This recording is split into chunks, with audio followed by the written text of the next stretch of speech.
राम म्हणता रामची होई जे, राम म्हणता रामची होई जे, पदी बैसोनी पदवी घेई जे, ऐसे सुख वचनी आहे विश्वासे अनुभव पाहे. राम रसाची आचवी आणि रस रुचती केवी, ऐसे सुख वचनी आहे विश्वासे अनुभव पाहे. तुका म्हणे चाखून सांगे, मज अनुभव आहे अंगे, ऐसे सुख वचनी आहे विश्वासे अनुभव पाहे.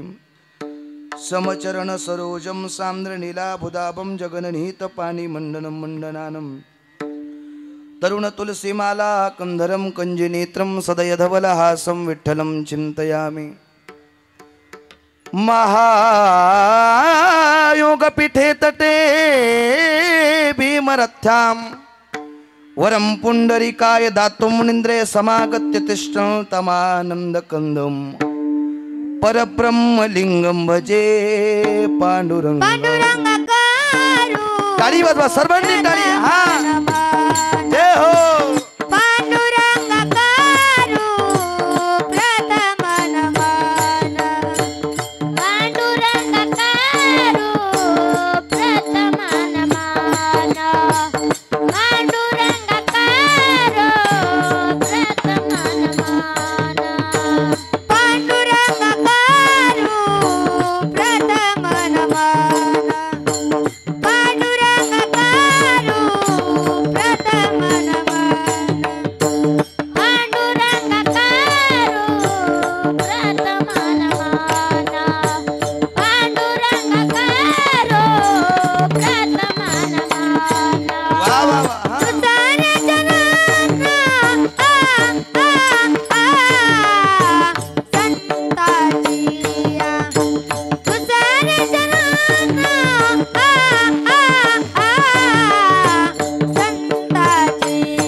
दास तुका ज्या ज्या ठिकाणी मन जाय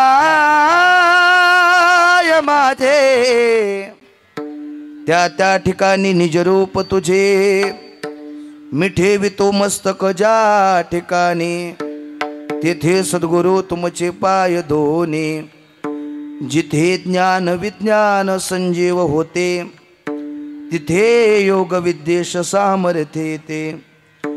जिथे मानवाला मिळे मोक्ष गाथा, तुझ्या पायरेसे सदा नम्र माथा. सोनो पंथ तथा तया कुनी आवडीने मामासे बोलती, नामे शंकर शंकरा सदा समकरा निसंग जो संगती. पुणे श्लोकीचा तो पुणे नगरीचा मोती खरा शोभतो, ऐशा शुभ करा संतवरा दांडे करा वंदितो. सेवेला के सेवक झालो तुमच्या लागलो निज चरणा, अहो स्वामी तुकया देवा यावरी न करावा वेरू जेने धर्म जितविला बळी तो संभाजी जान नवाडी कावतरला जयाची आकुळे तया छत्रपतीची या चरण कमळी साष्टांग नमन करीतसो आता गान गंधर्व देवता कोकिळ कंठस्वरा राखा जी कीर्तनी वैवासित लोका तयाची चरणी नमन गा श्री गुरु चरण सरोज रजनिज मन मुकुर सुधारी बरनऊ रघुबर बिमल जसु जोदाय कुफलचारी बुद्धिहीन तनु जानिके सुमिरो पवन कुमार बल बुद्धि विद्या देव मोही हरवु कलेस विकार शरण शरण हनुमंता तुम्हा आलो राम दूता तुम्हा आलो राम दूता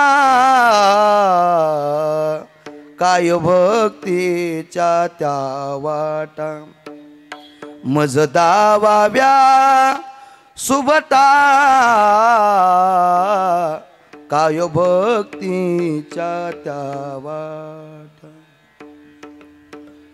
अष्टांग योगी महासौख्य दाता शरण्याग्रणी भक्तनाथाच नाथा कृपा दृष्टी ज्यांच्या तुटे भवफासा नमस्कार साष्टांग श्रीरंगदासा ए अंजनीच्या सुता तुला रामाच वरदान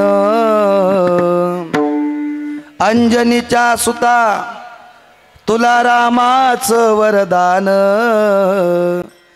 एक मुखाने बोला बोला जय जय हनुमान एक मुखाने बोला सर्वांनी बोला टाळी वाजवा एक मुखाने बोला बोला जय जय हनुमान एक मुखाने बोला बोला जय जय हनुमान अंजनीच्या सुता तुला रामाचं वरदान अंजनीच्या सुता तुला रामाचं वरदान एक मुखाने बोला बोला जय जय हनुमान एक मुखाने बोला बोला जय जय हनुमान एक मुखाने बोला बोला जय जय हनुमान प्रभु रामचंद्र भगवान की प्रभु रामचंद्र भगवान की राम म्हणता रामची होई जे राम म्हणता रामची होई जे पदी बैसोनी पदवी घेई जे ऐसे सुख वचनी आहे विश्वासे अनुभव पाहे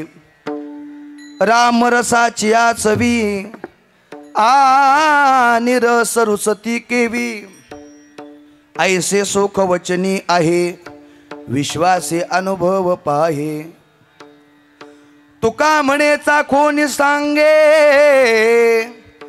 माझा अनुभव आहे अंगे ऐसे सुख वचनी आहे विश्वासे अनुभव पाहे मंगलम भगवान विष्णु मंगलम गरुडध्वजः मंगलम पुंडलिकाय मंगलाय तनु हरि आकारण करुणावरुणालय अखिल गुणधाम भक्त काम कल्पतरू पंढरीश पांडुरंग परमात्म्याच्या दयेने त्याच्या कृपाशीर्वादाने मोठ्या आनंदाने उत्साहाने श्रीराम जन्म उत्सवाच्या निमित्तानं सर्व त्या ठिकाणी कुर्ला विभागातील सर्व ग्रामस्थ मंडळी वारकरी मंडळी सर्वजण श्रीराम चौक कामगार नगर रोड कुर्ला पूर्व मुंबई सर्व शिवभक्त त्या ठिकाणी असतील राम भक्त त्या ठिकाणी असतील सर्व मिळून श्रीराम कोऑपरेटिव्ह हाऊसिंग सोसायटी व श्रीराम तरुण मित्र मंडळ या ठिकाणी कुर्ला सर्व मंडळींच्या नियोजनातून हा एवढा भव्य दिव्य स्वरूपामध्ये चालत असलेला श्रीराम जन्म उत्सवाचा एवढा मोठा सोहळा एकदा जोरदार टाळी वाजवली पाहिजे सर्वांनी वा वा वा पहिलंच वर्ष आहे मंडळी सर्व त्या ठिकाणी आज पहिल्या वर्षामध्ये पदार्पण आहे बाळासाहेब मामा. पण मला वाटत नाही पहिलं वर्ष आहे म्हणून. एकदा या आमच्या बाळासाहेब मामा करता एकदा टाळी, सर्वांनी टाळी वाजवा. वा बाबा, मोठमोठाले सप्ते होत असतात. ऐकतात ना तुम्ही आई सर्वजण. आता आपल्या इथे सप्ताह होत असतो, पण सप्त्याकरिता सुद्धा एवढं गोड नियोजन नसतं. तेवढं एक दिवसाच्या कार्यक्रमाच्या निमित्तानं या मंडळींनी एवढं गोड नियोजन केलंय. एकदा टाळी वाजवली पाहिजे बाबा, सर्वांनी टाळी वाजवा. हा सुख सोहळा स्वर्गी नाही, हा आनंदाचा दिवस. एवढं त्या ठिकाणी महिनाभर मेहनत करून एवढा सुंदर मंडप आहे, एवढं सुंदर डेकोरेशन आहे. सर्व सोसायटीला त्या ठिकाणी रोषणाई केलेली आहे. सुंदर ज्यांची साऊंड सिस्टीम आहे. रात्री त्या ठिकाणी भजनाचा कार्यक्रम आहे. आत्ताही पण श्रीराम त्या ठिकाणी आपल्या सोसायटीलाच नाव काय श्रीराम म्हणून या ठिकाणी मोठा कार्यक्रम व्हावा. असणारे सर्व कमिटीतील सर्व ग्रामस्थ मंडळींचं नियोजन आदरणीय आमच्यापर्यंत आलेलं त्या ठिकाणी आमंत्रण. वारकरी संप्रदायातलं गोड वैभव नव्हे नव्हे आम्हा वारकरी संप्रदायाला त्या ठिकाणी उंचीपर्यंत नेऊन ज्यांनी घातलं आमचं त्या ठिकाणी गावचं वैभव आदरणीय बाळासाहेबजी मामा गगे, त्यांनी त्या ठिकाणी फोन केला आणि त्यानिमित्तानंच तुम्हा सर्व मायबापांच्या दर्शनाचा योग 1-1.5 महिन्यापूर्वी काल्याच्या कीर्तनाच्या निमित्तानं झाला होता. कुर्लेकर मंडळी झाला होता का नाही? झाला होता. आणि आज एवढ्या भव्य दिव्य स्वरूपामध्ये आपल्या इथं श्रीराम जन्म उत्सव साजरा करत आहे. मला तरी एक वाक्य असं बोलावं वाटतंय, गावाच्या ठिकाणी सप्ते होतील किंवा गावच्या ठिकाणी एवढे मोठमोठाले कार्यक्रम होतील यात काय नवल आहे, पण एवढ्या धकाधकीच्या युगामध्ये आणि एवढ्या धावपळीच्या युगामध्ये इथं सुद्धा एवढा मोठा कार्यक्रम त्यांनी करून दाखवलाय. एकदा जोरदार टाळी वाजवली पाहिजे. वा महाराज सांगतात हा आनंद बरवासंत समागमू प्रगटला आत्मारामू. बरवासंत समागमू प्रगटला आत्मारामू. हरी पाहिला रे हरी पाहिला रे. आज सोनियाचा दिनो वरसे अमृताचा घनो. आज सोनियाचा दिनो, आज सोनियाचा दिनो वरसे अमृताचा घनो. आज सोनियाचा दिनो, आज सोनियाचा दिनो. टाळी वाजवा सर्वांनी, टाळी वाजवा. सोनियाचा दिनो, आज सोनियाचा दिनो वर्ष अमृताचा दिनो. आज सोनियाचा दिनो. हरी पाहिला रे हरी पाहिला रे. आजी पाहिला रे हरी पाहिला रे. आजी सोनियाचा दिनो वर्ष अमृताचा दिनो. आज सोनियाचा दिनो, सोनियाचा दिनो वर्ष अमृताचा दिनो. आज सोनियाचा दिनो. आज तुमच्या आमच्या जीवनातला सोन्याचा किंवा आनंदाचा दिवस आहे आई. का त्या ठिकाणी एवढं सुंदर ज्यांच्यामुळे शरीर तुम्हा आम्हाला त्या ठिकाणी मिळालं, इथं एवढं स्वातंत्र्य त्या ठिकाणी तुम्हा आम्हाला मिळालं, त्याचं कारण आहे या जगाच्या पाठीवर एवढं स्वातंत्र्य कुणी जरी दिलं असेल. 4 गोष्टी खूप मॅजिक आहेत आई. ऐका ना, 4 गोष्टी खूप मॅजिक आहे. एक विठोबा आहे, दुसरा ज्ञानोबा आहे, तिसरा तुकोबा आहे आणि चौथा शिवबा आहे. ऐका ना, विठोबाने काय दिलं आपल्याला? विठोबाने एवढं सुंदर शरीर भजनाकरिता त्या ठिकाणी तुम्हा आम्हाला दिलं. ज्ञानोबारायांनी काय दिलं? ज्ञानोबारायांनी ज्ञानेश्वरीसारखा पवित्र ग्रंथ तुमच्या आमच्यासाठी दिला. तुकोबरायांनी काय दिलं? तुकोबरायांनी आपला माथा सुधारण्याकरिता सुंदर असा गाथा त्या ठिकाणी तुमच्या आमच्याकरिता दिला. आणि छत्रपती शिवाजीराजांनी आपल्यासाठी काय दिलं? छत्रपती शिवाजीराजांनी या कीर्तनामध्ये बसण्याकरिता स्वातंत्र्य आमच्या छत्रपती शिवाजी महाराजांनी दिलं. आणि एवढा सुंदर सोहळा श्रीराम नवमीच्या निमित्तानं या ठिकाणी तुम्ही आम्ही उपस्थित आहे. एवढा सुंदर सोहळा त्या निमित्ताने तुम्ही आम्ही करतोय. भाग्यवान आहे म्हणून म्हटलं जातं श्रीराम जय राम जय जय राम. श्रीराम जय राम जय जय राम. एवढा सुंदर देखणा सोहळा तुम्ही सर्व मंडळी या ठिकाणी करतायत. ही कमिटीतील सर्व ज्येष्ठ श्रेष्ठ मंडळी आमच्या इथं बसलेले. एवढा सुंदर सोहळ्याचं नियोजन आहे. महाराज सांगतात ना, एवढंच कमवलं काय? उत्तमची ओरे आकिरती मागे, उत्तमची पक्वादाला आवाज द्या, कमी नका करू. टाळी वाजवा, सर्वांनी टाळी वाजवा.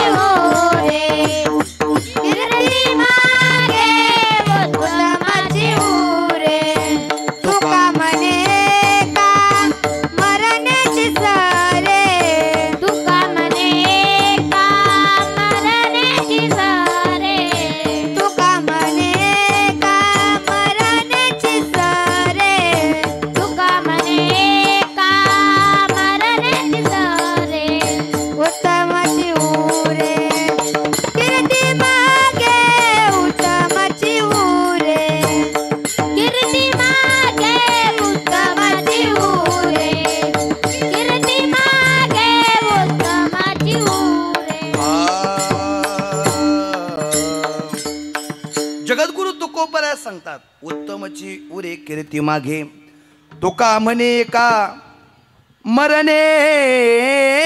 सरे, उत्तमची उरे कीर्ती मागे. आपण गेल्यानंतरही पण आपली कीर्ती अजरामर राहणार आहे का? एवढा सुंदर सोहळा आपण करतायत. बाबा, कुणाची कीर्ती माघारी शिल्लक राहत नाही गगे मामा, त्याचीच कीर्ती शिल्लक राहते. जे माणसं स्वतःकरिता जीवन जगतात चोपदार बाबा, जे माणसं स्वतःकरिता जीवन जगतात ते जिवंतपणेच मेलेली असतात.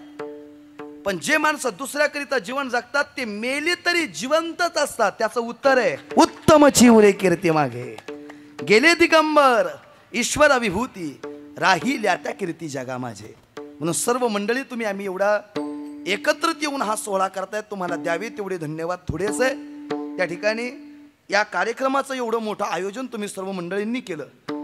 त्या ठिकाणी सोसायटीतील सर्व मंडळी असतील, आमच्यावरती नितांत प्रेम करणारे. का मोठ्यावरून कीर्तन आहे म्हणून कळालं आणि आमचे निवृत्ती बाबा तिथपासून इथपर्यंत आले.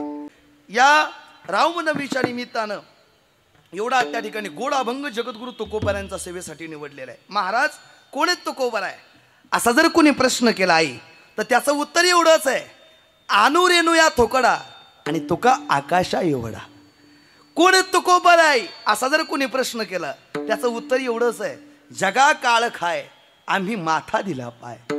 कोण तुकोबाराय असा जर कोणी प्रश्न केला, तुकाराम तुकाराम नाम घेता कापेयम. कोण तुकोबाराय? आई पंढरीश पांडुरंग परमात्मेच्या मुकुटामधून पडलेला हिरा म्हणजे जगद्गुरु तुकोबाराय.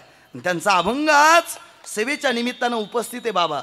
या अभंगातून त्या ठिकाणी जगद्गुरु तुकोबाराय सांगतात, राम म्हणता रामाची होई जे. राम म्हटल्यानंतर काय होईल? राम म्हटल्यानंतर काय होईल? रामच होईल असं तुकोबारायांचं सांगणं आहे. जोपर्यंत आपल्याकडे त्या ठिकाणी हृदयात राम आहे तोपर्यंत मुखाने राम राम म्हटलं पाहिजे. तुम्हाला पटतंय ना सर्वांना? जोपर्यंत राम आहे तोपर्यंत राम राम आपल्या मुखाने म्हटलं पाहिजे. ज्या दिवशी त्याला राम निघून जाईल ना, त्यावेळेला फक्त एकच म्हणतील, काय? राम नाम, राम नाम. मग हा शब्द कानावर पडू नये असं वाटत असत तर मुखातून फक्त त्याचंच राम नाम त्या ठिकाणी आपण आहे तोपर्यंत घेतलं पाहिजे. महाराज एकच नाव सत्य आहे ते म्हणजे राम आहे. या महाराष्ट्राच्या मातीत जन्माला आलेला प्रत्येक माणूस आहे जो आपल्या धर्माला मानत नाही, जो आपल्या देवदेवतांना मानत नाही, जो आपल्या साधू संतांना मानत नाही, त्याने तर महाराजाच राहायचंच नाही बाबा. माझं वाक्य तुम्हाला पडतंय ना?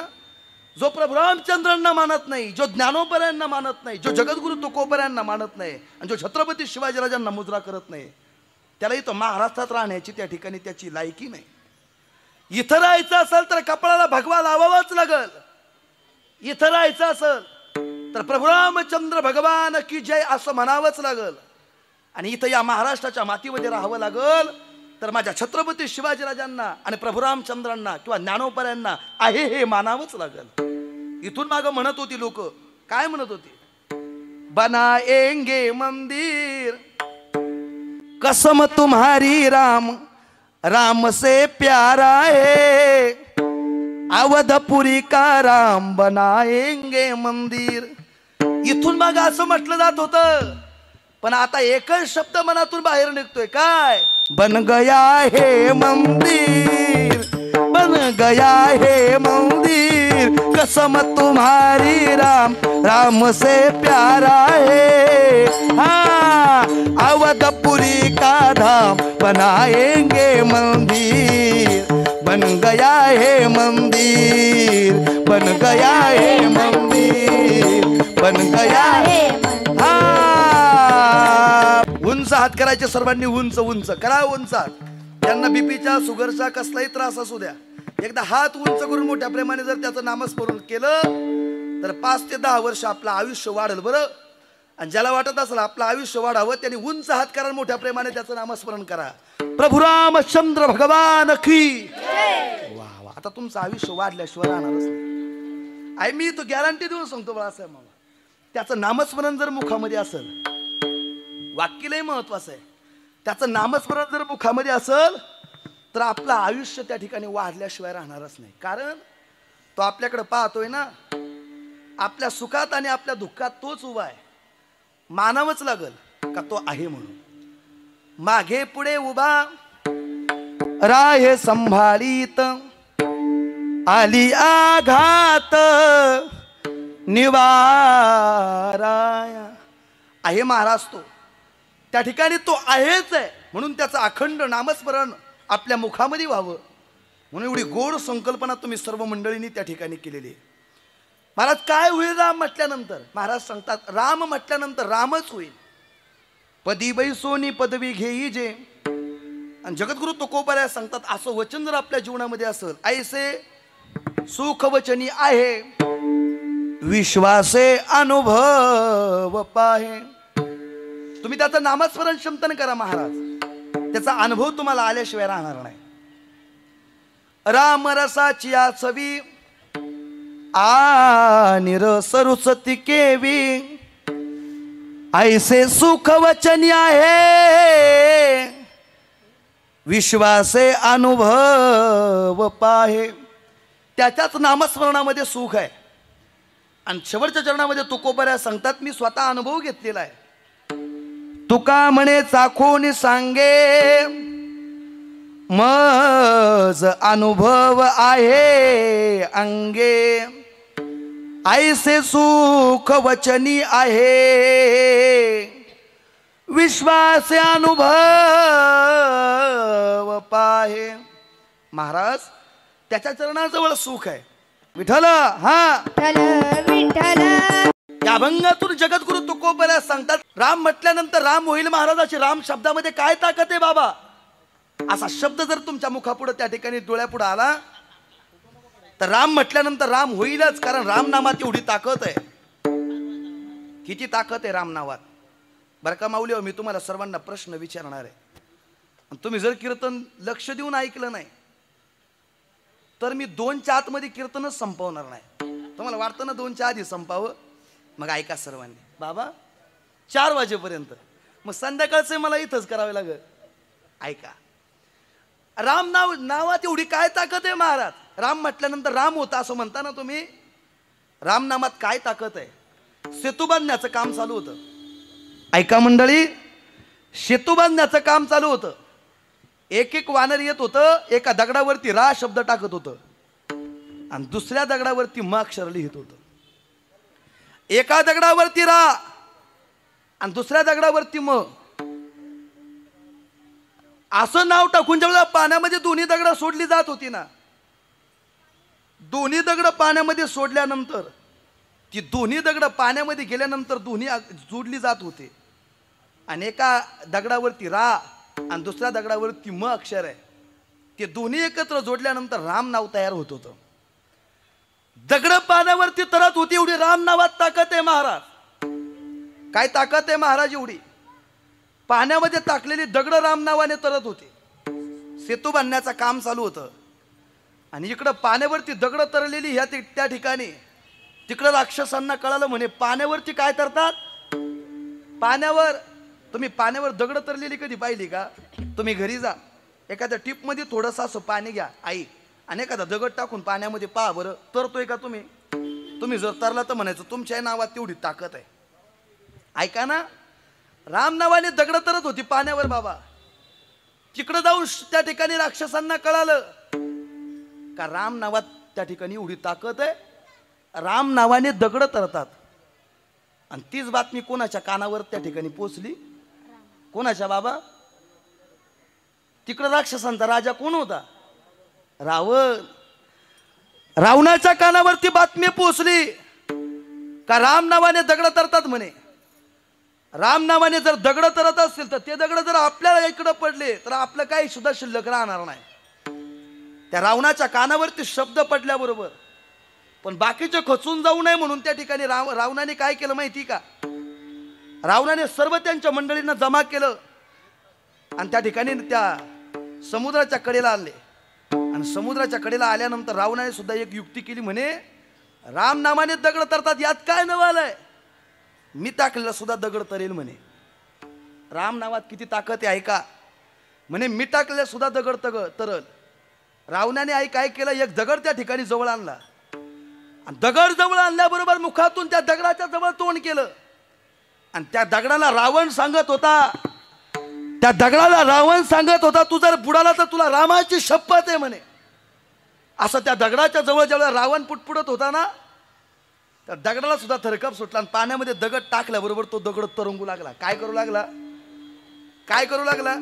तरंगू लागला दगड. एकदा दगड तरंगला, यात काय नवलय बाबा? दुसऱ्या क्षणाला सुद्धा तेच झालं. म्हणे एकदा दगड तरतो, यात काय नवलय? मग दुसरा सुद्धा तरणार आहे म्हणे. आणा म्हणले दुसरा दगड त्या ठिकाणी सर्व राक्षसांनी उचलून आणला. रावणाने परत तेच पुटपुटावं, तू जर पाण्यात बुडाला तर तुला कुणाची शपथ आहे? म्हणे रामाची शपथ आहे. असा मुखातून शब्द बाहेर पडल्याबरोबर तोही दगड पाण्यावरती तरंगत होता. राम नावात ताकद आहे का? पाण्यावरती दगड तरंगली. तिकडं राम की जय हो चालू होतं वानर सेनाचं, पण इकडं रावणाच्या हातून दगड तरल्याबरोबर इकडं सुद्धा त्या ठिकाणी सर्व राक्षसगण म्हणू लागले, रावण की जय हो. अशी बातमी ज्यावेळेला मंदोदरीच्या कानावर पोहोचली. रावणाची पत्नी कोण आहे? मंदोदरीच्या कानावरती शब्द पडला. म्हणे तुमच्या पतीच्या हातून दगड तरतात म्हणे. असा शब्द कानावर पडल्याबरोबर मंदोदरीच्या मुखातलं वाक्य, काहीतरी याच्या मागचं कारण असल्याशिवाय शक्य नाही. माझ्या पतीच्या, प्रत्येक माऊलीला तिच्या पतीची वट कुठपर्यंत आहे हे प्रत्येक पत्नीला माहित असतं. बरं, फक्त इथल्या सोडून सांगतो, नाही तर इथं जवळच पेटल. कारण पती पत्नीचं लय अवघड आहे बाबा. प्रत्येक पत्नीला माहित असते का माझा पती कुठपर्यंत आहे. याचा थोडासा आवाज द्या. माझ्या पतीच्या हातून दगड तरणारच नाही मंदोदरी म्हणत होती. पण कशी काय तरली? पत्नीला माहित असतो बरं प्रत्येक पतीच्या खुणा. सांगून देऊ का तुम्हाला? इथं बसल्या बसल्या आहे, तुम्ही हा म्हणताय म्हणजे मी खातो त्यांचा मार, तुम्ही हा म्हणा. पती पत्नीचं नातं असंच आहे बरं का बाबा.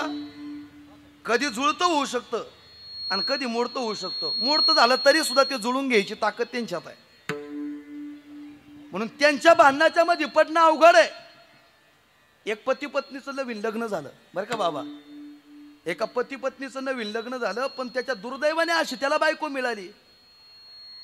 पतिदेव म्हटलं ना, जर अशोक महाराजांचं कीर्तन आहे इथं राम श्रीराम सोसायटीमध्ये कीर्तन आहे. असा जर पतिदेव म्हटला का ती म्हणायची मला तमाशाला जायचं म्हणे. तो जर म्हटला का मला कीर्तनाला जायचं का, ती त्याच्या विरुद्ध बोलायची. काय म्हणायची? तमाशाला जायचं. तो जर म्हटला ना मला पुरणपोळी खायची का, ती बेसनच करायची दररोज. तुमच्यात नाही ना शिकूनी? असेल तर क्षमस्व. बरं ऐका, तो जर म्हटला ना मला आज इकडं फिरायला जायचं का, ती म्हणायची नाही मला फिरायलाच नाही जायचं म्हणायची. ती त्याच्या विरुद्ध बोलायची. कंटाळून गेला. 2 वर्ष झाली लग्नाला, पण माझ्यासारखा एक असा बाहेर फिरणारा कीर्तनकार महाराज त्याला मिळाला. म्हणजे 2 वर्ष झालं माझी पत्नी माझ्या विरोधातच बोलती. काय करावं लागल? असा ज्यावेळेला तो त्याच्याबरोबर बोलत असताना तर तो पत्नीला कंटाळल्या सदग्रस्ताच्या मुखातून वाक्य निघालं. म्हणे काहीच नाही, एक कर ना. काय कर? म्हणे तुला जे करायचंय त्याच्या विरुद्ध तू बोलायचं. तुमच्या आवाज लक्षात कानावरती येतोय ना? म्हणे जे तुला करायचंय तू त्याच्या विरुद्ध बोलायचं. म्हणजे ती जे तुला करायचं ते, तुला जर पोळी खायची असेल तर तू म्हणायचं मला पिठलंच करायचंय, आज मला पिठलंच खायचंय. का ती मापात पोळी करणार आहे? तू जर म्हटलं ना मला तमाशाला जायचं का, ती मापात तुला कीर्तनला घेऊन जाणार आहे, म्हणजे तुझं चांगलं होईल. घरी गेला, ही अटकल वापरली बाळासाहेब मामा. त्याला एवढं गोड जमलं 2-3 वर्ष, पण म्हणलं असं किती दिवस जगू आणि किती दिवस काय करू. पण म्हटलं जमलंय ना, बरं झालं. योगायोगाने घरातली आईचा त्या ठिकाणी आधार निघून गेला. आई निघून गेल्यानंतर दशक्रिया विधी झाली आणि ती माऊली हस्ती सोडण्याकरिता नाशिकला त्या ठिकाणी पती पत्नी दोघं निघाले. कुठं निघाले? तुम्ही आपल्या त्या भागातली लोक नाशिकला जात असतात, बरोबर आहे बाबा. नाशिकला, आळंदीला, त्र्यंबकेश्वरला हस्ती सोडण्याकरिता जात असतात. त्याचं दुर्भाग्य असं का पाण्याच्या कडेला गेला आणि पतीच्या हातीमध्ये त्या ठिकाणी आईच्या म्हणजे आजीच्या हस्ती होत्या. हस्ती हातामध्ये. ती थोड्या खोल पाण्यामध्ये गेली ना, हा मागोरून म्हणायचा पुढं खोल पाणी, बरं तू पुढं जाऊ नको. ती म्हणायची मी पुढंच जाईल. ऐकतात ना तुम्ही सर्वजण. हा म्हणायचा पुढं जाऊ नको, बरं खोल पाणी आहे, तू बुडशील आणि मरशील. म्हणे मी पुढंच जाईल. हा परत म्हणायचा, ती विरुद्ध बोलणारी होती, तुम्हाला कळतंय ना. हा परत म्हणायचा पुढं जाऊ नको, तू खोल पाणी, पुढं जाशील. गेली ना वाहून, अजून आली नाही. ती वाहून गेली, अजून आली नाही. पण पश्चिमेकडून पूर्वेला नदी वाहते. तुम्ही आजही जा, कुठून वाहते? पश्चिमेकडून पूर्वेला नदी व्हायची. आणि तो पाहिला कुठं निघाला? पश्चिमेला गेला. अर्धा किलोमीटर गेला, 1 किलोमीटर गेला. त्याला एक सदग्रस्त भेटला. म्हणे कशा काय झालं, तू अर्धा तास शोधतोय? म्हणे काय नाही, माझी पत्नी वाहून गेली आणि तिला शोधतोय. ती कुठं नदीच्या कडेला आली का काय? अरे म्हणलं तू वेडा का खोळा? म्हणे का? अरे म्हटलं पश्चिमेकडून पूर्वेकडे पाणी वाहते आणि तू पश्चिमेकडे कुठं निघाला? म्हटलं ते आयुष्यभर सरळ वागलीच नाही तर इकडं कशी जाईल? म्हणे ती इकडंच जाईल ना. असं पती पत्नीचं नातं आहे. त्याला मंदोदरीच्या कानावर शब्द पडला म्हणजे माझा पती त्याच्या हातून दगड तरू शकत नाही म्हणे. ऐकतात ना तुम्ही सर्वजण. माझ्या पती हो ना करता करता रावण की जय हो त्या ठिकाणी महालापर्यंत बातमी आली आणि दरवाजात पाऊल टाकल्याबरोबर मंदोदरीच्या मुखातला शब्द आहे, जे मला कळालं ते खरंय का? जे माझ्या कानावरती बातमी आली का ती खरी का? म्हणे काय झालं हो का नाही मला सांगा म्हणे. पण झालं काय मला सांगते का? म्हणे माझ्या कानावरती जी बातमी आली, एक स्त्री हटते, बाल हटते, हा आई पूर्ण करावाच लागतो.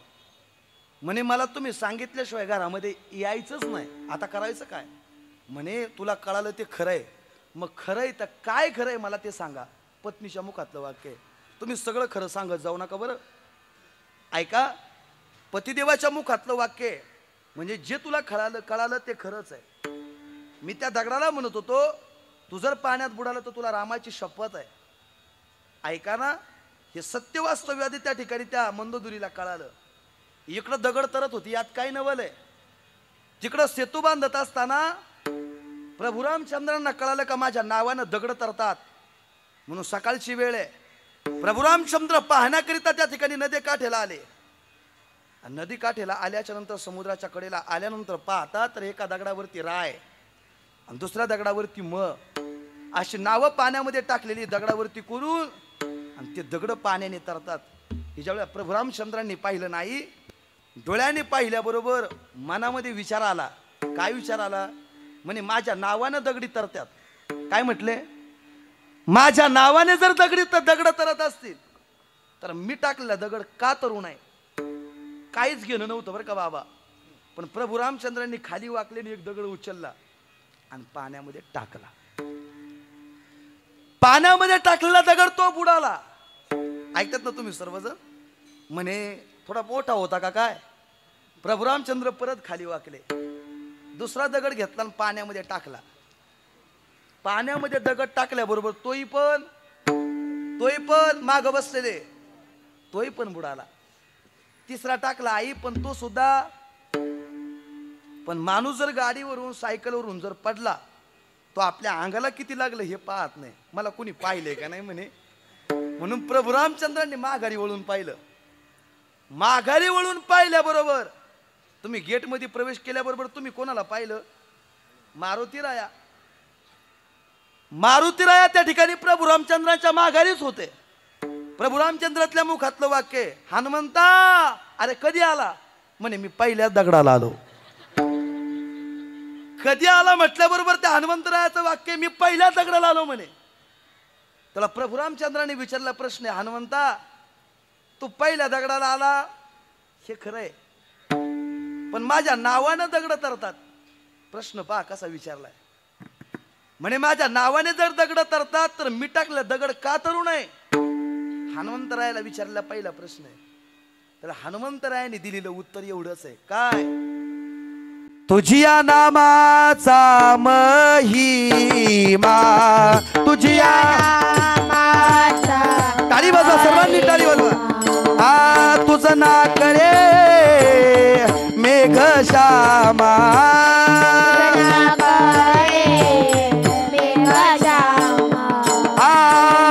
तुका म्हणे आम्हा, ओ जन्म गोड यासाठी तुझ्या नामाचा महिमा,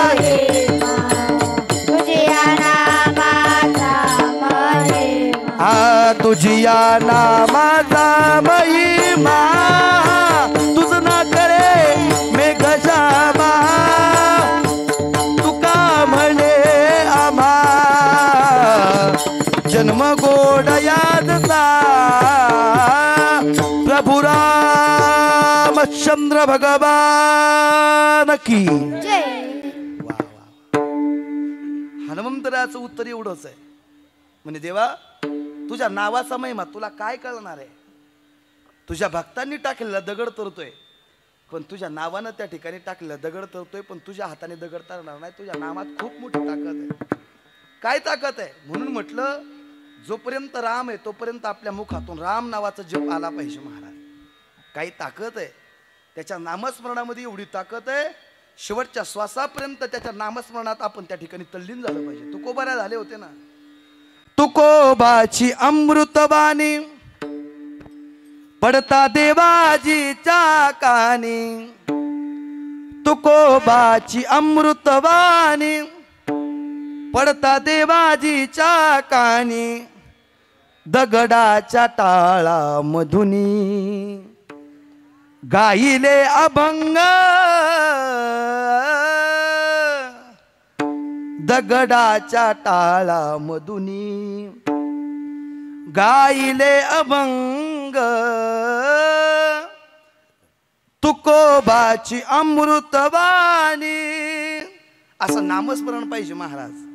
नित्य गोविंद गोविंद माझ्या मनाला लागू छंद, छंद माझ्या मनाला लागू छंद. आज एवढं सर्व मिळून तुम्ही एकत्र आलात. आजच्या दिवशी त्याचं नामस्मरण करायचं नाही. ज्या दिवशी आपल्या क्षण मोकळा त्या ठिकाणी क्षण असेल ना, ज्या देवाची आपण निस्सीम भावनेने श्रद्धा त्या ठिकाणी सेवा करतोय, मग एखाद्या देवीची सेवा असू द्या, प्रभू रामचंद्रांची सेवा असू द्या, खंडोबारायाची सेवा असू द्या, कोणती देवता असू द्या, पण सात्विक अंतकरणाने 5 ते 10 मिनिटं त्या देवाचं नामस्मरण चिंतन करायचं महाराज. एक दिवस असा येईल प्रभू रामचंद्र आपल्याला भेटण्याकरिता एक ना एक दिवस येईल. आई एक ना एक दिवस आपल्याला भेटण्याकरिता येईलच. शबरी मातेला सांगितलं होतं. कोणाला सांगितलं होतं बाबा? शबरी मातेला सांगितलं होतं एक दिवस असा येईल मी तुला भेटण्याकरिता येईल म्हणे, पण कोणत्या दिवशी येईल सांगितलं नव्हतं. ऐकतात ना तुम्ही सर्वजण? शबरी मातेला सांगितलं होतं एक दिवस मी तुला भेटण्याकरिता येईल, पण कोणत्या दिवशी येईल सांगितलं नव्हतं. ती शबरी माता अरण्यात निघून गेली. मातंग ऋषीची सेवा करत असताना बाबा प्रत्येक क्षण त्याच्या नामस्मरणामध्ये त्या ठिकाणी, जब मेरे राम जी का आवन होगा, शबरी की कुटियों का पावन होगा, आएंगे रघुराय आसन पर बैठाएंगे, मीठी मीठी भोर अपने हाथ से खिलाओगे, साथ साथ लखन जी का आवन होगा शबरी की कुटियों का पावन होगा जब मेरे राम जी का आवन होगा शबरी की कुटियों का पावन होगा. एक दिवस माझा प्रभू रामचंद्र मला भेटण्याकरता येईल, पण अखंड नामस्मरण होतं. काय होतं? श्रीराम जय राम जय जय राम, श्रीराम जय राम जय जय राम, श्रीराम जय राम जय जय राम. करा उंच हात करा, सर्वांनी उंच हात करा, मोठ्या प्रेमाने भजन करा. हा श्रीराम जय राम जय जय राम, श्रीराम जय राम जय जय राम. बोला सर्वांनी बोला.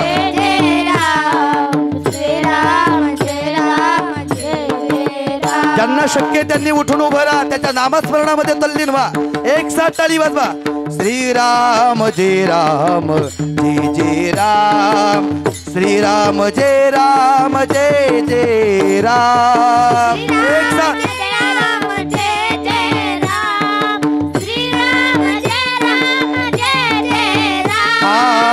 श्रीराम जय राम जय जय राम, श्रीराम जय राम जय जय. करा उंच हात करा सर्वांनी,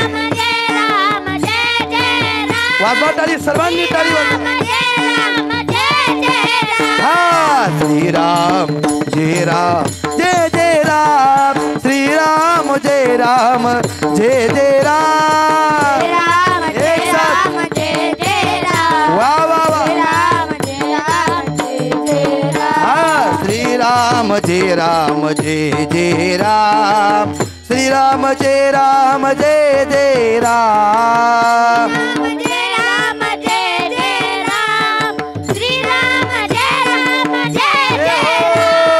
श्रीराम जय राम जय जय राम, श्रीराम जय राम जय जय राम.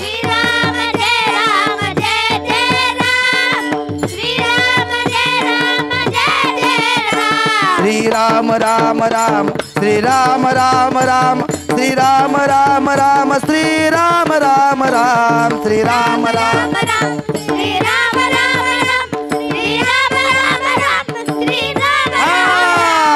श्रीराम जय राम जय जय राम, श्रीराम जय राम जय जय राम. बोला. श्रीराम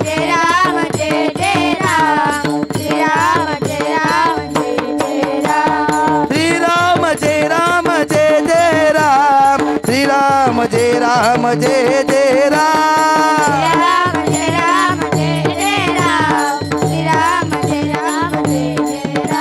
प्रभु रामचंद्र भगवान की जय. बसा खाली आता सर्वांनी, जागा सोडू नका बरं. कुणीच आपली जागा सोडू नका. एवढं नामस्मरण का. आजचा दिवस एवढा पवित्र आहे. माता भगिनी आहे का आई, का आजचा दिवस एवढा पवित्र आहे. एका देवाचा अवतार कार्य आहे.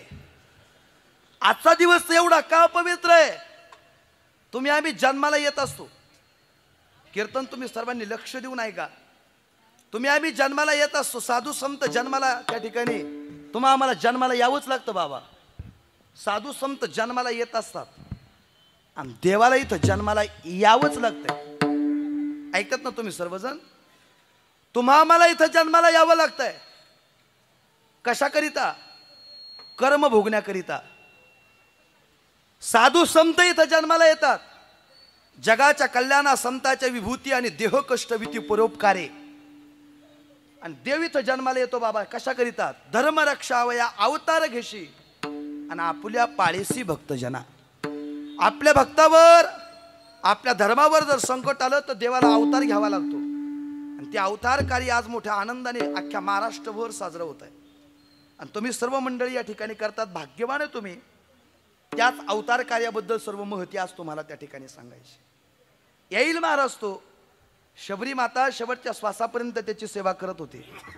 एक दिवस असा आला का प्रभू रामचंद्र भेटण्याकरिता आले आणि शबरी मातेनं त्या ठिकाणी बोरं प्रभू रामचंद्रांकरिता त्या ठिकाणी आणून ठेवलं होतं. एक हा भाव आहे. रामायण आपल्याला हेच सांगून जाते भावाभावातलं प्रेम काय असावं. रामायण जर कधी ऐकलं तर रामायण फक्त ऐकून सोडून देण्याची गोष्ट नाही. रामायणातला प्रत्येक शब्द आपल्या मनामध्ये मध्ये त्या ठिकाणी साठवून ठेवण्यासारखा आहे. रामायण म्हणजे नेमकं काय.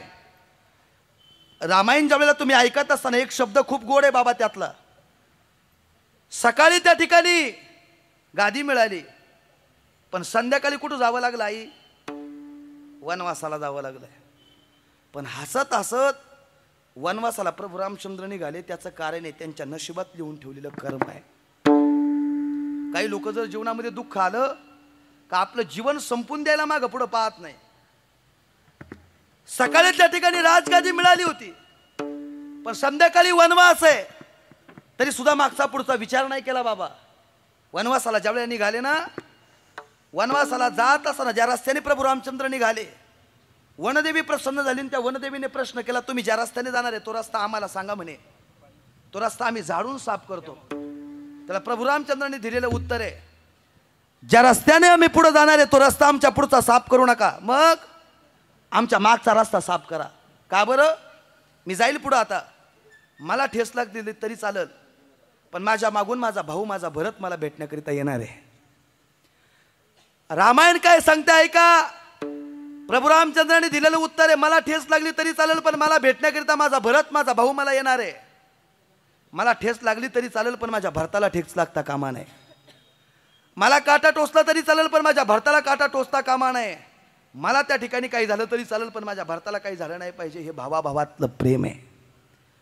आणि एक दिवस असा उजडला का प्रभू रामचंद्रांना भेटण्याकरिता भरत माघारून आला आणि भरताच्या मुखातलं एक वाक्य, दादा तू कशाला जातो वनवासाला. म्हणे मी जातो ना वनवासाला. आईला वाटत होतं का माझ्या भरतानं गादीवर बसावं पण भरताला वाटत होतं माझ्या त्या ठिकाणी दादानं गादीवर बसावं. काय प्रेम होतं. रामायण काय सांगून जाते ऐका. त्याला भरताच्या मुखातलं एक वाक्य, दादा तू जातो तू नको जाऊ वनवासाला मी जातो वनवासाला. त्याला प्रभू रामचंद्रांनी दिलेला उपदेश ऐका. भरताला सांगत असताना एक शब्द मुखातून बाहेर पडला. म्हणे भरत अरे आई वडिलांनी कमवलेला पैसा सत्ता संपत्ती किंवा प्रॉपर्टी त्यांच्या मुलांना वाटून देता येईल. भरत अरे आई वडिलांनी कमवलेला पैसा सत्ता संपत्ती त्यांच्या मुलांना वाटून देता येईल पण आई वडिलांनी केलेलं कर्म त्याच्यामध्ये त्यांची मुलं वाटेकरी होऊ शकत नाही आणि मुलांनी केलेलं वाईट कर्म त्याच्यामध्ये त्यांचे आई वडील वाटेकरी होऊ शकत नाही. ज्या हाताने कर्म कराल ना त्याच हाताने भोगावं लागतं. हे प्रभू रामचंद्रांचं उत्तर आहे. एकच वाक्य बाहेर पडलं, भरता दैव जात दुःखे भरता दोष ना कुणाचा पराधीन आहे जगती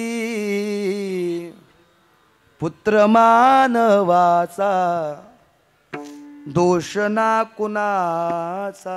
काय वाक्य होतं प्रभू रामचंद्रांचं. भरता माय कैकई ना दोषी नवे दोष त्यात राज्य त्याग कानन यात्रा असे कर्म जात खेळ चालला से माझ्या पूर्व संचिताचा पराधीन आहे जगती पुत्र मानवाचा दोष ना कुणाचा. काय वाक्य प्रभू रामचंद्राचं. दुसरं वाक्य एवढंच आहे. भरता जरा मरण यातून सुटला कोण प्राणी जात दुःख मुक्त जगला कार्य कुणी जीवनात काय शोक करसी वेड्या स्वप्नीच्या फळाचा पराधीन आहे जगती पुत्र मानवाचा दोष ना कुणाचा. आणि शेवटचं उत्तर आहे प्रभू रामचंद्रांचं. भरता दोन ओंडक्यांची होते सागरात भेट एक लाट करी दोघा पुन्हा नाही गाठ ज्या घरातून आपली आई निघून गेली, ज्या घरातून आपला बाप निघून गेला, मायबाप, परत तो बाप आणि ती आई म्हणून आपल्या घरात परत कधी येईल? सांगता येईल बाबा? प्रभू रामचंद्रांचं उत्तर आहे, जशी पाण्यात 2 लाकडाची ओंडकी सोडलेत, ती पाण्याच्या प्रवाहाबरोबर पुढे निघालेत, पण एखादी लाट त्याला येऊन आदळल्याबरोबर जसे ते बाजूला होतात, ते परत पाण्यात कधी एकत्र येऊ शकत नाही. तसं माणसाचं जीवन आहे. काय महाराज? प्रभू रामचंद्राने दिलेलं उत्तर खूप गोड आहे. 2 ओंडक्यांची होते सागरात भेट, एक लाट करी दोघा पुन्हा नाही गाठ.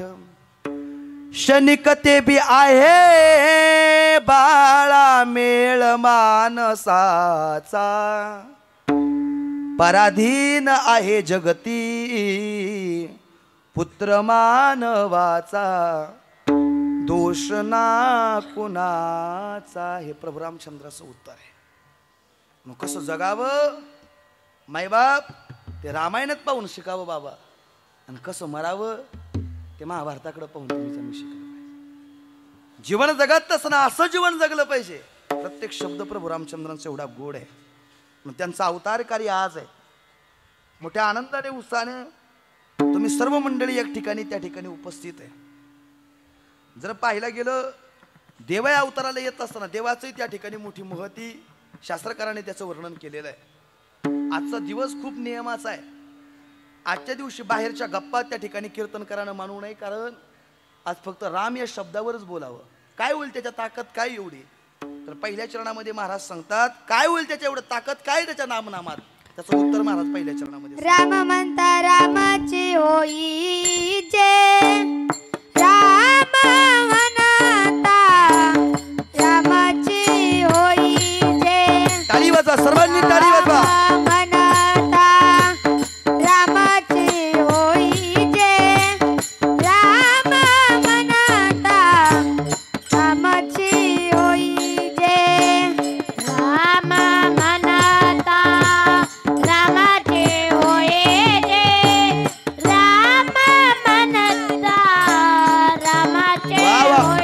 सर्वांनी टाळी वाजवा. राम म्हणता रामाचे होय जे, राम म्हणता रामाचे होय जे.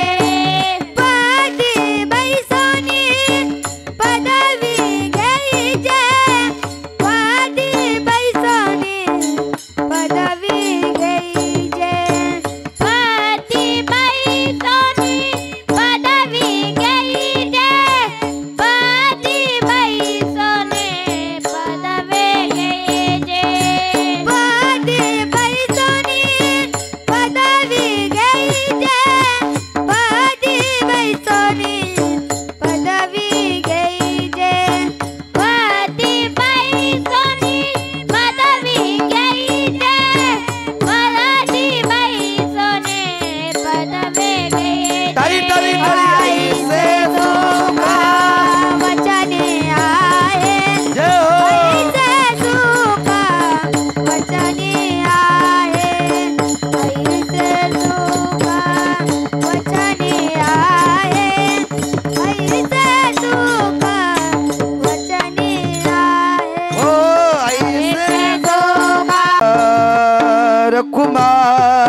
पदी बैसोनी पदवी घेईजे, ऐसे सुख वचनी आहे विश्वासे अनुभव पाहे. महाराज सांगतात त्याच्या चरणाजवळ सुख आहे, म्हणून काय करा, इतरत्र कुठं सुख शोधू नका.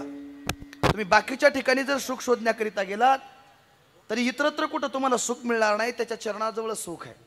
पण महाराज त्याचं प्रागट्यकरण कसं आहे? आई, दशरथ राजाला 3 पत्नी आहेत. ऐका सर्वांनी. पहिली पत्नी आहे माहिती आहे तुम्हाला कोणती? सांगा. पहिली कौसल्या, वा. दुसरी कैकेयी, तिसरी सुमित्रा, वा वा. एकदा टाळी वाजव या माऊल्यांकरिता एकदा, वा. आपल्या नुसती रामनवमी साजरी नाही करायची, ती कळाली पाहिजे ना. पहिली पत्नी कौसल्या, दुसरी कैकेयी आणि तिसरी सुमित्रा. 3 पत्नी आहेत. पण 3 पत्नी असून एकही पुत्र संतानपोटी नाही. म्हणून पुत्रकामेष्टी यज्ञ केला दशरथ राजानं. पुत्रकामेष्टी यज्ञ केल्यानंतर त्या ब्राह्मण देवतेने एक नैवेद्य दिला आणि सांगितलं या एका नैवेद्याचे 3 भाग करा आणि 3ही पत्न्यांना एक एक द्या, म्हणजे तुम्हाला काय होईल, पुत्र होईल. कौशल्याच्या हातावर पहिला दिला, कैकेयीच्या हातावर दिला आणि सुमित्रेच्या हातावर दिला. तर कैकेयीने त्या सुमित्रेच्या त्या कौशल्याच्या हातावर दिल्याबरोबर रागानेच पाहिलं म्हणे. आणि पाहत असताना घारीने झडप घातली आणि कौशल्याच्या हातावर दिलेला त्या ठिकाणी तो जो नैवेद्य दिला होता तो घारीने झडपला आणि ती घार तो नैवेद्य घेऊन गेली.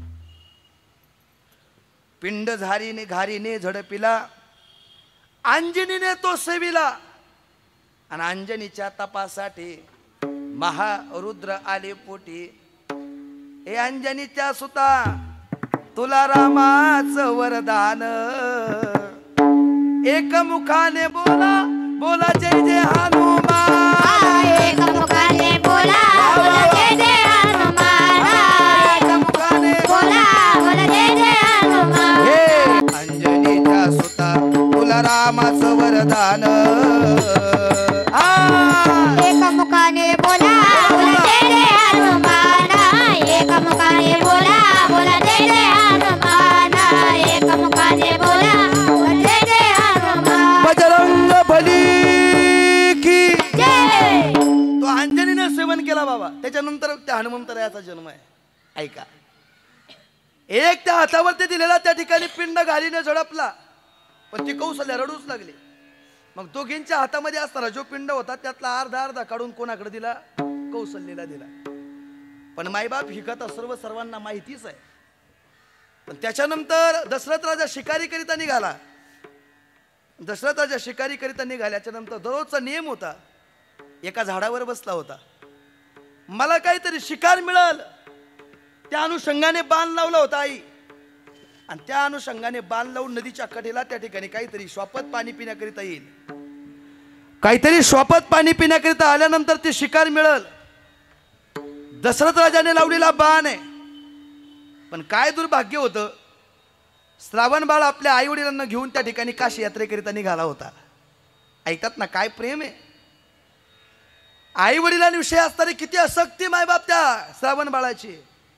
कोणता मुलगा असा आहे, एका आईला एका कावडीमध्ये बसवलं आणि एका वडिलांना एका कावडीमध्ये बसून त्या ठिकाणी तीर्थयात्रेसाठी निघाला. अरण्यातून जात असताना आईच्या मुखातून वाक्य निघालं, श्रावणा. अरे आम्हाला काही दिसत नाही रे श्रावणा. ए श्रावणा, आता तू आम्हाला काशीला घेऊन निघालाय, पण नक्की खरंय. हे श्रावणा, अरे आम्हाला तू घेऊन निघाला, एवढ्या अरण्यातून निघालाय, पण तुला नाही सांगितलं पाहिजे. पण काय करू श्रावणा, 1 तास झालं खूप ताणेने व्याकुळ झाले रे मी. त्या आईचं प्रेम आहे माय बापावर.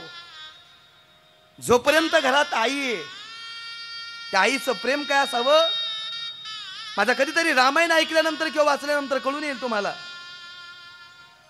त्या श्रावण बाळाची कधीतरी तुम्ही कथा ऐका, म्हणजे तुमच्या लक्षात येईल.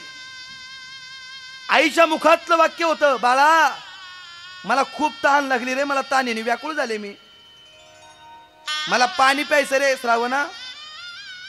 या अरण्यात तू कुठून पाणी घेऊन येशील आमच्यासाठी. त्याला श्रावण बाळाने तिची ती कावडी होती ना, एका झाडाला अडकवली बाबा. आणि श्रावण बाळ आईच्या किंवा वडिलाच्या त्या ठिकाणी तहान लागलेली होती म्हणून पाणी आणण्याकरिता घागर घेऊन हातामध्ये निघाला. त्या आईचं प्रेम आणि बापाचं प्रेम, जोपर्यंत घरात आई आहे, बाप आहे त्याला विचारा. ज्याच्या जीवनातून आई आणि बाप नावाचा शब्द निघून गेला, कदाचित तुम्हाला सर्वांना, मला माहित नाही पण आमच्या बाळासाहेब मामांना विचारलं पाहिजे. आई आणि बाप नावाचा शब्द निघून गेला, पण 10-15 वर्षापर्यंत माझ्या आईचं किंवा बापाचं पुण्यस्मरण व्हावं अशी कोणापुऱ्याची इच्छा आहे? कोणाची नाही माय बाप. ज्याच्या जीवनातून आई आणि वडील नावाचा शब्द निघून गेला त्याला विचार. जोपर्यंत घरात आई आणि जोपर्यंत घरात बाप आहे रात्रीचे 10 वाजू दे, 11 वाजू दे, नाही तर 12 वाजू दे, माझा पोरगा अजून कसा घरी आला नाही म्हणून वाट पाहण्याकरिता घरात आई किंवा वडील आहे गाडगे साहेब. घरातली आई किंवा बाप निघून जाऊ द्या, वाट लावणारी लोक पावलं पावली मिळतील, पण वाट पाहणारे मायबाप परत मिळू शकत नाही. हे मायबापाचं प्रेम आहे. वाट लावणारी लोक मिळतील मायबाप. माझा मुलगा आनंदात राहिला पाहिजे, माझा मुलगा सुखरूप राहिला पाहिजे, हे बापाचं प्रेम आहे. एखाद्याची आई निघून गेली, सहज एखादी माऊली जवळ येऊन म्हणल, ए पोरा मी तुझी आई सारखी आहे, आई सारखी पण आई नाही. एखाद्याच्या जीवनातला बाप नावाचा शब्द निघून गेला तर सहज एखादा म्हणल, ए पोरा मी तुझ्या बापासारखा आहे, बापासारखा आहे, पण बाप नाही रे. निस्वार्थ ज्यांचं प्रेम आहे त्यांना मायबाप असं म्हणतात. माझा मुलगा कुठे असू द्या, पण माझा मुलगा आनंदात राहिला पाहिजे, हा शब्द हे का मायबापाचा आहे. माझा मुलगा किती कोटी कमावतोय याच्यापेक्षा माझा मुलगा किती आनंदात आहे, हे शब्द मायबापाचे. 2 मिनिटं माझ्यासाठी एक प्रसंग सांगून मी त्या ठिकाणी पुढे जातो. दादा बाबांनी सांगितलं म्हणे, महाराज आम्ही नाशिकवरून आलो. नाशिकच्या जवळ वाबी नावाचं गाव आहे, तुम्हाला माहिती आहे साहेब. आम्ही 15 दिवसापूर्वी तिथं कार्यक्रमाच्या निमित्तानं गेला असताना एका दादानं आम्हाला पत्र वाचण्याकरिता दिलं. आई, एका पत्रकाराने बातमी छापली होती एका आईविषयी बाबा, आणि त्याच्यामध्ये असं वर्णन केलेलं होतं, आयुष्यभर काबाड कष्ट करणाऱ्या एका आईची व्यथा त्याच्यामध्ये मांडलेली होती. 2 मिनिटं माझ्यासाठी तेवढी सांगतो, मी पुढे जातो माझ्या शब्दाकडे. आईचं प्रेम काय. आई, वडिलांनी घरामध्ये दिलं, पण आयुष्यभर काबाड कष्ट करून संसार फुलवत असताना एक पुत्र संतान झालं आणि आपल्या पतीला फोन केला, ओ मुलगा जन्माला आला म्हणे, वंशाचा दिवा जन्माला आला. काबाड कष्ट करणारा आपला पतिदेव, बरं का ना आई, काबाड कष्ट करणारा आपला पतिदेवाच्या कानावर शब्द पडला. 500 रुपयाची नोट हातामध्ये घेतली, गावामध्ये गेला आणि गावामध्ये जाऊन 500 रुपयाचा पेड्याचा बॉक्स आणला. आणि मुलाला पाहण्याकरिता ज्यावेळेला तो निघाला ना, रस्त्याने जात असताना काही अंतरावरती त्या ठिकाणी हॉस्पिटल राहिलं होतं. आई, काय अंतरावर असं वेळ राहिली होती का मी माझ्या मुलाला जाऊन पाहिल, माझ्या पत्नीला मी जाऊन पाहिल, पण भरदर वेगाने गाडी आली आणि त्या दादाला त्या गाडीनं उडवलं. एका साईडला पेड्याचा बॉक्स पडला, एका साईडला गाडी पडली, रक्ताभंबळ शरीर झालं. आणि अर्ध्या तासाने त्या माऊलीच्या कानावर बातमी पोचली, म्हणे तुमचं कपाळाचं कुंकू निघून गेलं. त्या क्षणाला त्या माऊलीच्या डोळ्याला धारा लागल्या. आई, त्या माऊलीच्या डोळ्याला धारा लागली. म्हणे एका साईडला मुलगा जन्माला आला, पण दुसऱ्या साईडला कपाळाचं कुंकू निघून गेला. आता जगू कोणाकरिता मी. पण नाईलाज होता आई, नाईलाज होता. त्यावेळेला त्या माऊलीने साथ सोडली नाही. एकच वाक्य मुखातून बाहेर पडलं, माझा कपाळाचं कुंकू जरी निघून गेलं असलं तरी मी माझ्या मुलाकरिता जगत राहील आयुष्यभर. मुलगा शाळेमध्ये जात होता, लहानाचा मुलगा मोठा झाला. नाशिकमध्ये पोरगा कामाला जात होता. आई, नाशिकमध्ये पोरगा कामाला जात होता. ग्रॅज्युएशन पूर्ण झालं, शिक्षण पूर्ण झालं, लग्न केलं, आणि तोच पोरगा तिकडं राहू लागला. 2-3 वर्षांना आपल्या आईकडे माघारी आला. घरामध्ये आलेली नवीन सुनबाई बोलत होती, तुमच्या म्हाताऱ्या आईची किती दिवस सेवा करू मी, एक पर तुमची आई घरात राहील, नाही तर मी तरी घरात राहील. त्या नवीन सुनेच्या मुखातलं वाक्य. त्या क्षणाला त्या पोराच्या मुखातून वाक्य निघालं, तू काळजी करू नको म्हणे, संध्याकाळची वेळ आहे. आईच्या खोलीमध्ये गेला आणि एक मुखातून वाक्य बाहेर पडलं. म्हणे अंथरुणावरती झोपलेली आई, त्या आईला एक वाक्य वापरलं. म्हणे आई, तुला एक विचारायचं, विचारू का ग. अंथरुणावरती झोपलेली माऊली होती. त्या माऊलीच्या मुखातून वाक्य निघालं, पोर एवढ्या रात्री कशा पाय आलाय, तू आजारी का रे, दुखतंय का रे तुझं काही. पण त्या पोराच्या मुखातलं वाक्य, आई माझं दुखत नाही, तुला एक विचारायचं, विचारू का ग. त्या पोराच्या मुखातून निघालेलं वाक्य, आई तुला इथे काय राहायचंच आहे, वृद्धाश्रमात जाऊन काय राहायचंच आहे, तू वृद्धाश्रमात जाऊन राहते का. असा शब्द त्या पोराच्या मुखातून बाहेर पडला. ऐका, माझं 2 मिनिटासाठी कीर्तन राहिले. पोराच्या मुखातून वाक्य निघाल्याबरोबर अंथरुणावरती झोपलेली माऊली उठून उभी राहिली आणि पोराकडे लक्ष गेलं. कपाळाचं कुंकू गेलेला दिवस आठवला, रात्रंदिवस काबाड कष्ट केलेला दिवस आठवला, आणि मुखातून एक वाक्य बाहेर पडलं, पोरा तुम्ही जरा आनंदात या घरात राहत असाल ना, मला कुठेही नेऊन घाल तरी मी राहायला तयार आहे, याचं नाव मायबाप आहे. मला कुठेही नेऊन घाल तरी मी राहायला तयार आहे, याचं नाव मायबाप आहे. किती प्रेम आहे मायबाप. पण त्या आईच्या मुखातून वाक्य निघालं, पोरा मला कुठेही नेऊन घाल तू. सकाळ झाली, त्या आईनं बॅग आवरली, आपल्या पोराच्या गाडीमध्ये बॅग टेकवली, वृद्धाश्रमापर्यंत गाडी आली. आणि त्या पोरानं बॅग त्या वृद्धाश्रमामध्ये नेऊन टेकवली. 1,00,000 रुपयाचा बंडल त्या पोरानं काउंटरवरती टेकवला आणि टेकवल्याबरोबर एक वाक्य मुखातून बाहेर पडलं, जोपर्यंत पैसे आहेत तोपर्यंत म्हातारीला सांभाळा म्हणे. ज्या दिवशी पैसे संपतील ना त्या दिवशी मला फोन करून सांगा, मी पैसे घेऊन येतो. अरे पैशाची किंमत आहे का? मायबापाची पैशाने किंमत होऊ शकत नाही दादा. ऐका, पैशानं हॉटेलमध्ये गेलात तर कितीतरी पक्वान आपल्या पैशाने मागून मिळतील, पण भूक कुठं पैशाने मागून मिळणारी गोष्ट आहे का? आई, दुकानात गेला तर कितीतरी भारी प्रकारची पुस्तकं जगाच्या बाजारात विकत भेटतील, पण ज्ञान कुठं पैशाने विकत मिळणारी गोष्ट आहे का? दुकानात गेला तर कितीतरी भारी प्रकारचा गॉगल पैशाने विकत मिळेल, पण दृष्टी कुठं पैशाने विकत मिळणारी गोष्ट आहे का? जगाच्या पाठीवर माथ्यावर गेलेले मायबाप किती पैसे मोजा तरी ते परत मिळू शकत नाही. हे मायबापाचं प्रेम आहे. पोरगा बाहेर निघाल्याबरोबर खाली बसलेली माऊली उठून दरवाजापर्यंत आली. दरवाजापर्यंत आलेली आई त्या गाडीकडे पाहिजे, पोराकडे पाहिजे, गाडीकडे पाहिजे, पोराकडे पाहिजे. का? माझा पोरगा निघालाय. सत्य परिस्थिती आहे का? संपलं माझं कीर्तन. सत्य परिस्थिती आहे. ती आई पोराकडे पाहिजे, गाडीकडे पाहिजे, पोराकडे पाहिजे, गाडीकडे पाहिजे. का? माझा पोरगा निघालाय. पण जायच्या क्षणी त्यांनी मला फक्त आई म्हणून हाक मारावी याच्याकरिता ती माऊली पाहत होती बाबा. पण तसं बाहेर झालं नाही दादा. तो पोरगा गाडीत जाऊन बसला. आई गाडीत जाऊन बसलेला पोराला त्या ठिकाणी आईनं पाहिलं आणि एक वाक्य बाहेर पडलं. शेवटच्या क्षणाला माझा पोरगा मला परत कधी दिसल का नाही सांगता येत नाही, पण जायच्या क्षणी माझ्या पोरानं मला आई म्हणून आवाज द्यावा. त्या आईला पैसे नको पाहिजे होते. त्या आईला फक्त आई म्हणून हाक देण्याकरिता तो मुलगा माघारी वळून पाहायला पाहिजे होता बाबा. पोरगा गाडीत बसला. त्याच्यानंतर 15 वर्षाचं आयुष्य त्या माऊलीला वृद्धाश्रमात लाभलं. वयाच्या 88व्या वर्षी त्या माऊलीच्या शेवटच्या घटका मोजत असताना त्या माऊलीचे शब्द आहेत. आज एवढा जरी शब्द कळाला तरी आपली रामनवमी सफल झाली. ऐका, शेवटच्या घटका मोजत असताना सेवा करणाऱ्या लोकांना जवळ बोलवलं आणि त्या आईच्या मुखातलं वाक्य, दादा तुमचं पाणी आणि तुमचं जेवण नको मला आता. मग काय पाहिजे आई तुम्हाला? अहो 15 वर्ष झालं मी माझ्या मुलाला पाहिलं नाही. माझ्या मुलाला एकदा बोलून घ्या ना, मला त्याला पाहायचंय. एवढा शब्द आईच्या मुखातून निघाला. दादा काय केल्यानंतर गगे दादा तुमची आई आणि तुमचा बाप परत तुम्हाला घरात दिसल? नाही दिसणार ना. आई काय केल्यानंतर तुमची आई आणि तुमचा बाप ज्यांना सोडून गेला ते परत तुम्हाला दिसतील? नाही दिसणार ना परत. ऐका ना, त्या आईचा शब्द एवढाच होता, पोरा दादा मला तुमची भाकर आणि तुमचं काहीच नको मला आता. फक्त माझ्या पोराला मला पाहायचं. शेवटचा क्षण एवढाच आहे का माझ्या डोळ्यांनी मला माझ्या पोराला पाहायचंय. काय करायचं मग आई? माझ्या पोराला बोलून घ्या ना. हो पोराला बोलून घ्या म्हटल्याबरोबर 1 मिनिट शिल्लक आहे बाबा. त्या क्षणाला मुखातून वाक्य निघालं.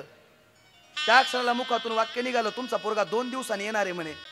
2 दिवसांनी येणारे असा शब्द कानावरती पडल्याबरोबर त्या क्षणाला ऐका ना, माऊलीला आनंद झाला. 2 दिवसांनी तो पोरगा त्या वृद्धाश्रमात आला आणि आईच्या मुखातून निघालेलं वाक्य, आईच्या मुखातून एकच वाक्य निघालं, पोरा तू आलाय खरा पण तू जेवला का रे पोरा? मरणाच्या दारात होती पण पोरगा जेवलाय का याची चिंता करणारी आई होती.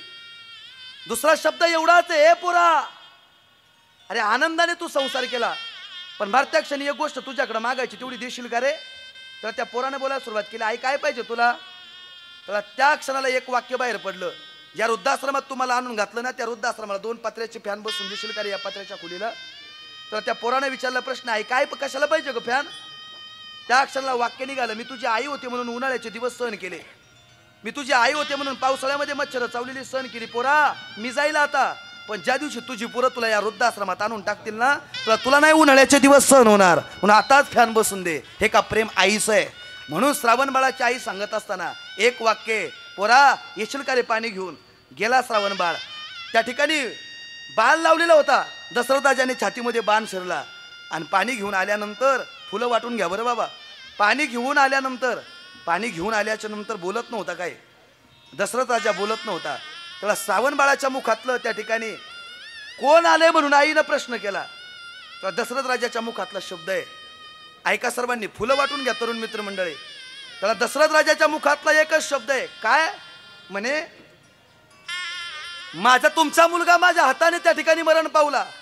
हो मग एकच काम आहे म्हणून तुम्हाला पाणी घेऊन मी इथपर्यंत आलो म्हणे. त्याला आईच्या मुखातून वडिलाच्या मुखातून निघालेलं वाक्य, माझा मुलगा जर तुझ्या हातून मेलेला असेल ना तर सुद्धा तू सुद्धा शेवटच्या क्षणाला तडफडून मरशील. असं आईचं वाक्य आहे. मायबाप त्या ठिकाणी कैकेयी असेल, सुमित्रा असेल किंवा कौसल्य असेल, डोहाळे लागले. प्रत्येकीचे डोहाळे वेगळे होते, पण दिवस आजचा होता. त्या कौसल्याला डोहाळे लागले आणि डोहाळे लागल्याच्या नंतर आजच्या दिवशी प्रभू रामचंद्राचा जन्म झाला आणि तो दिवस अवघ्या महाराष्ट्रभर आनंदाचा ठरला. म्हणून त्या ठिकाणी प्रत्येक जण मोठ्या आनंदाने उत्साहाने आजच्या दिवसाला एवढं मोठं महत्व त्या ठिकाणी दिलेलं आहे. उत्तम हा चैत्र मास, उत्तम हा चैत्र मास, उत्तम. टाळी वाजवा, सर्वांनी टाळी वाजवा. आजचा दिवस आहे तो का ज्या दिवशी प्रभू रामचंद्रांचा जन्म या महाराष्ट्राच्या मातीत झाला. धर्मासाठी या महाराष्ट्राच्या मातीसाठी आयुष्यभर काबाड कष्ट करून या मातीसाठी त्या ठिकाणी आपलं जीवन जगावं कसं या प्रभू रामचंद्रांनी शिकवलं. म्हणून आजचा जन्म आहे. सर्वांनी टाळी वाजवा. उत्तम हा चैत्र मास, उत्तम हा चैत्र मास, उत्तम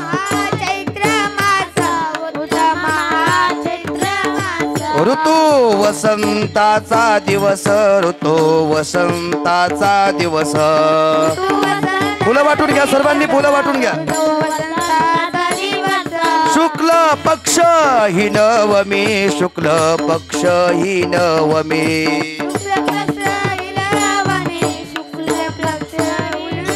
उभे सुरवर त्या ओमी, उभे सुरवर त्या ओमी.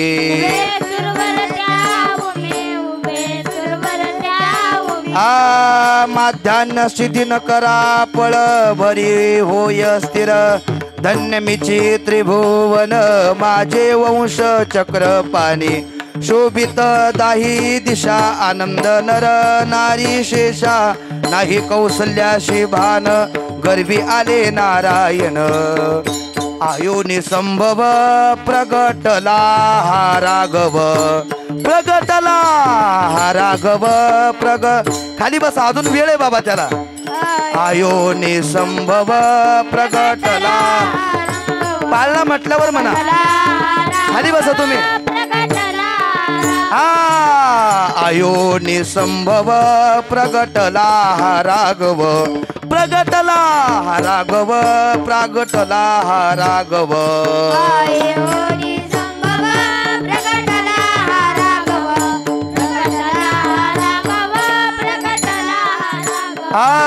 नामा म्हणे डोळा पाहिन भुव त्रिपळी बाळा, पाहिन भुव त्रिपळी बाळा, भावा त्रिपळी बाळा. शुक्ल पक्ष ही नवमी, उभे सुरवर त्या उमी, उभे सुरवर त्या उमी, उभे सुरवर त्या. आयोनी संभव प्रगटला हा राघव, प्रगटला हा राघव, प्रगटला हा राघव, प्रगटला हा राघव. पुंडलिक वरदारी विठ्ठल श्री ज्ञानदेव. फुलं टाका सर्वांनी. प्रभु रामचंद्र भगवान की, प्रभु रामचंद्र भगवान की, प्रभु रामचंद्र भगवान की. ज्ञानेश्वर माऊली, ज्ञानराज माऊली.